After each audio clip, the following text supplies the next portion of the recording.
Hi guys, in front of me is Samsung Galaxy S23 Plus, and let me show you how to change wallpaper on this device.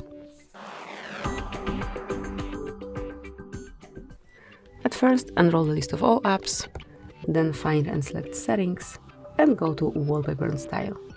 Now click on Change Wallpapers, and you can pick the album from which you want to select your display. It can be one from Featured, something from your own gallery, graphical wallpapers, color wallpapers, or something interesting from wallpaper services. You can also download some files and then they will be displayed right here.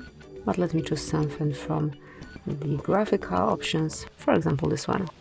Let me play it to my home screen only, tap on Next, and this is it. Click on Done. As you can see, it has been changed, and you can also see it on our home screen. That's it. Obviously, if you wish to change your lock screen as well, smoothly mark the lock screen in this panel. So that's it. Thank you for watching. Please subscribe our channel and leave the thumbs up.